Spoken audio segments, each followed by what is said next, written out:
Hai semuanya, perkenalkan nama saya Febriana Natalia Gula. Saya mahasiswi semester 2 di Politeknik Ilmu Bisnis Indonesia, Prodi Akuntansi Perpajakan. Nah, pada video kali ini saya akan mereview atau meresum kembali materi yang telah saya pelajari selama 1 semester di mata kuliah PPH Koutput bersama dosen pengampu Ibu Vera Latizam. Nah, selama 1 semester ini, kira-kira apa sih yang telah kami terima? Nah, materi pertama yang kami terima itu ada yang namanya PPH 21. Nah, PPH 21 ini adalah perhitungan pajak yang berhubungan dengan gaji atau penghasilan seorang karyawan.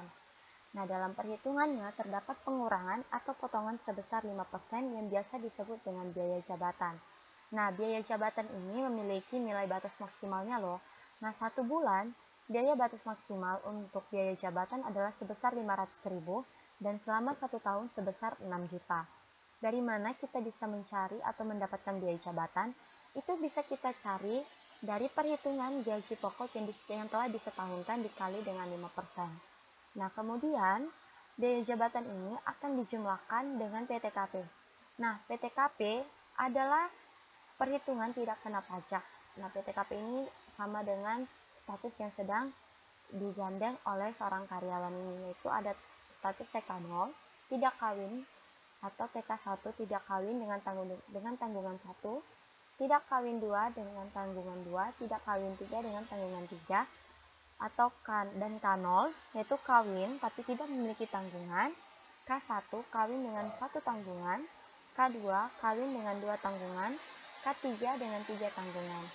Nah, untuk TK0 dan K0 itu biaya PTKP-nya sebesar 54 juta dan 58.500.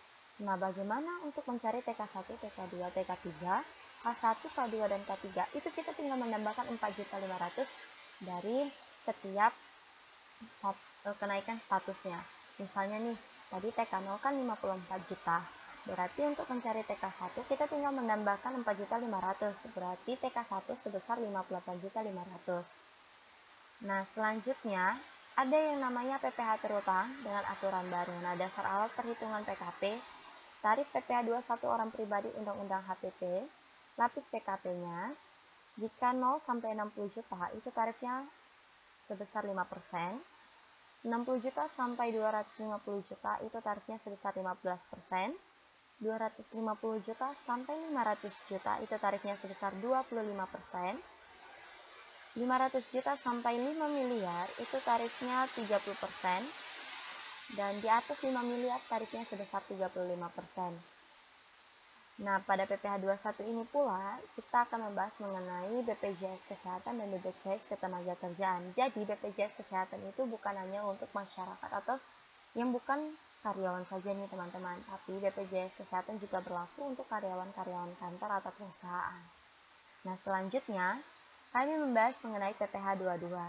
PPH 22 ini yaitu perhitungan pajak yang berkaitan dengan penjualan terhadap pemerintah. Dengan kata lain yaitu jual kepada pemerintah.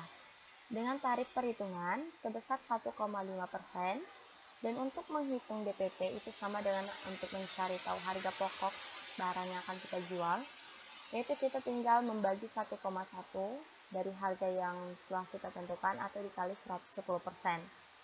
Nah, kemudian hasilnya kita kalikan dengan tarif PPH 22 yaitu sebesar 1,5%. Nah, besar PPN yang sudah ditentukan untuk PPH 22 yaitu sebesar 10%. Nah, catatan untuk kita, sesama PT itu tidak dikenakan pajak kecuali terhadap pemerintah. Dengan kata lain, jika kita menjual barang terhadap pemerintah. Nah, tenggat penyetoran atau pembayaran PPH 22 ini jatuh pada tanggal 10 bulan berikutnya, dan pelaporan dilakukan pada tanggal 20 bulan berikutnya. Nah, materi selanjutnya kami membahas mengenai PPH 23. Apa sih PPH 23? Nah, PPH 23 ini yaitu perhitungan pajak yang berkaitan dengan jasa yang telah diberikan ataupun yang kita gunakan. Untuk tarifnya sendiri itu lebih besar dari PPH 22 yaitu sebesar 2%. Tarif PPN-nya tetap sama yaitu sebesar 10%. Dan cara untuk menghitung DPP-nya itu juga sama yaitu dengan membagi 1,1 atau mengkalikannya dengan 110%. Dan tenggat penyetorannya juga sama yaitu tenggat penyetorannya sama dengan PPH 22 yaitu tanggal 10 bulan berikutnya dan pelaporan dilakukan pada tanggal 20 bulan berikutnya. Dan Pada PPh 23, sanksi yang diterima wajib pajak jika terlambat bayar adalah denda 2% per bulan, dan sanksi yang diterima wajib pajak jika terlambat lapor adalah denda sebesar 100.000.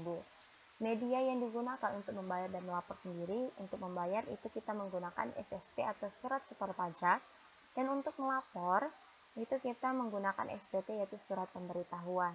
Nah, materi selanjutnya kami membahas mengenai PPh 25. Nah, pada PPh 25 ini tidak terlalu ribet atau tidak terlalu rumit ya teman-teman, karena PPh 25 ini itu hanyalah cicilan pajak atau kredit pajak, di mana asumsinya penghasilannya sama dengan tahun lalu, begitu pula dengan kredit pajaknya. Dan untuk waktu terakhir pembayarannya, itu PPh 25 jatuh pada tanggal 15 bulan berikutnya dan tidak ada pelaporan yang dilakukan.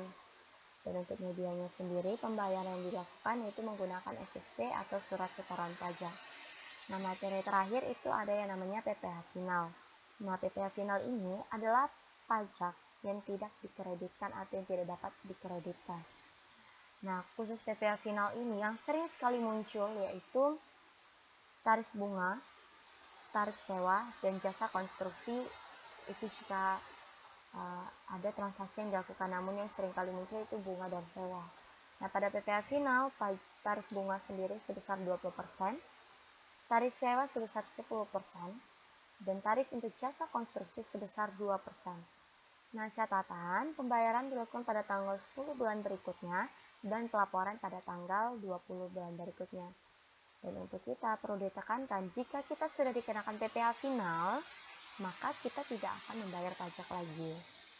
Mungkin sekian dari resumen atau hasil yang telah saya terima selama 1 semester ini pada mata kuliah PPh Output, mulai dari PPh 21, PPh 22, PPh 23, PPh 25, dan PPh final. Mungkin masih banyak kekurangan yang masih belum saya sampaikan atau yang masih belum saya ulaskan, namun ini hanyalah inti-inti besar yang memang wajib untuk kita ingat. Nah, apalagi buat kita para mahasiswa yang mengayomi akuntansi perpajakan.